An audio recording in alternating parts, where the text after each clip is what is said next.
अब जो 1925 में अधिवेशन होता है उसकी अध्यक्षता किया था सरोजिनी नायडू ने, है ना। और ये कानपुर में हुआ था। तो क्वेश्चन पूछते हैं पहले इंडियन वुमेन लीडर कौन थी भारतीय राष्ट्रीय कांग्रेस की, तो ये सरोजिनी नायडू थी। और ये पहली मतलब यूपी की पहली राज्यपाल भी जो है सरोजिनी नायडू रही 1950 में। और इन्होंने 2 बुक भी लिखी है, एक का नाम है थ्रेशोहोल्ड और एक का नाम है द ब्रोकन विंग्स, है ना। तो ये पॉइंट आपको याद रखना रहेगा। चलिए हम आगे बढ़ते हैं। भारतीय राष्ट्रीय कांग्रेस की जो 1929 की जो अधिवेशन हुआ था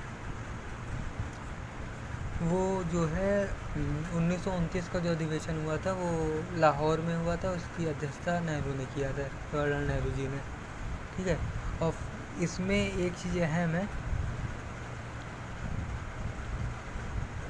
अब आपसे क्वेश्चन पूछते हैं कि फंडामेंटल राइट की सबसे पहले मांग किस अधिवेशन में की गई थी भारतीय राष्ट्रीय कांग्रेस के। तो fundamental rights were demanded first in 1931 Karachi के, मतलब 1931 में जो कराची का अधिवेशन हुआ था और उसके लीडर थे सरदार वल्लभ भाई पटेल। तो उस समय जो है फंडामेंटल राइट की पहली बार मांग की गई थी। चलिए आगे बढ़ेंगे। आपसे पूछते हैं कि एकमात्र भारतीय राष्ट्रीय कांग्रेस जो गांव में आयोजित हुआ, ठीक है। तो गांव में जो एकमात्र आयोजित हुआ वो है फैजपुर अधिवेशन। जवाहरलाल नेहरू ने उसकी अध्यक्षता किया था और ये महाराष्ट्र में फैजपुर, ठीक है। तो फैजपुर अधिवेशन जो हुआ था वो गांव में हुआ था।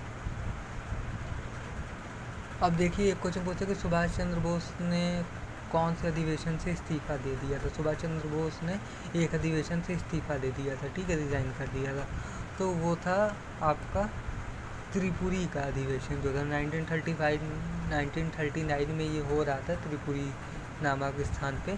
तो वहाँ से जो है सुभाष चंद्र बोस ने जो है वो कांग्रेस अध्यक्ष से जो है इस्तीफा दे दिया था। और जो नए अध्यक्ष बनाए गए थे वो राजेंद्र प्रसाद बनाए गए थे, राजेंद्र प्रसाद। और आपसे पूछते हैं कि जब इंडिया आज़ाद हुआ था तो during the time of independence of India who was the leader of भारतीय राष्ट्रीय कांग्रेस।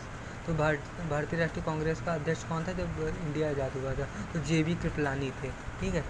1906 में मेरठ के अधिवेशन में JB कृपलानी ने अध्यक्षता किया था। तो मानी सी बात है 1947 में देश आज़ाद हुआ तो उस समय भी जो अध्यक्ष थे वो JP कृपलानी थे। और एक आपसे पूछते हैं कि सबसे युवा जो है अध्यक्ष कौन था। तो अबुल कलाम आज़ाद थे। और लगातार और ये पूछते हैं कि लगातार 6 साल तक अध्यक्षता किसने किया। तो वो अबुल कलाम आज़ाद ने किया, ठीक है। तो ये सब दोस्तों क्वेश्चन है जो आपको याद रखना होगा। और क्या कहते हैं कि 1936 में एक लखनऊ अधिवेशन हुआ जिसकी अध्यक्षता जवाहरलाल नेहरू ने किया। लेकिन एक बहुत इम्पॉर्टेंट है जो क्वेश्चन मतलब जैसे पूछा ही जाता है। तो 1916 का जो है 1916 में लखनऊ अधिवेशन हुआ था जिसकी अध्यक्षता अंबिका चरण मजूमदार ने किया था, ठीक है। तो ये क्वेश्चन बहुत इम्पॉर्टेंट है। 1916 का लखनऊ अधिवेशन और इसकी अध्यक्षता किया था अंबिका चरण मजूमदार ने।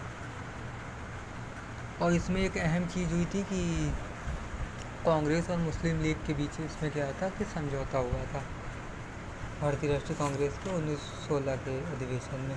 ये सब वो क्वेश्चन है दोस्तों जो आपको एग्ज़ाम में आपके सफलता के काफ़ी करीब ले जाएंगे। मैं आशा करता हूँ कि आप इसको ढंग से पढ़ लेंगे। और एक बात और मैं ऐड ऑन करना चाहूँगा कि जो मुस्लिम लीग थी ये एक संस्था थी जिसकी स्थापना 1906 में ढाका में हुई, ठीक है। तो मुस्लिम लीग की जो स्थापना हुई वो 1906 में हुई और ढाका में हुई। तो ये सब पॉइंट जो है आप जो है याद रखेंगे। मैं आशा करता हूँ आप ये सब पॉइंट समझ गए होंगे। और लखनऊ अधिवेशन में एक और चीज़ हुई थी। ऐसे पूछा जाता है कि स्वराज मेरा जन्मसिद्ध अधिकार है और मैं इसे लेकर रहूँगा, ये किसने बोला। ये बाल गंगाधर तिलक ने बोला और लखनऊ अधिवेशन 1916 के दौरान बोला। लखनऊ अधिवेशन 1916, इसे याद रखेंगे। चलिए दोस्तों इन्हीं पॉइंट्स के साथ, इन्हीं इम्पॉर्टेंट क्वेश्चंस के साथ मैं अपनी आज की क्लास जो है वो ओवर करता हूँ। आप मुझे कमेंट सेक्शन में बता सकते हैं कि ये जो क्वेश्चन थे वो उपयोगी थे कि नहीं थे। भारतीय राष्ट्रीय कांग्रेस की जो पार्ट 1 है वो भी आप जा कर के चेक कर सकते हैं। तो आज के लिए बस इतना ही। Thank you.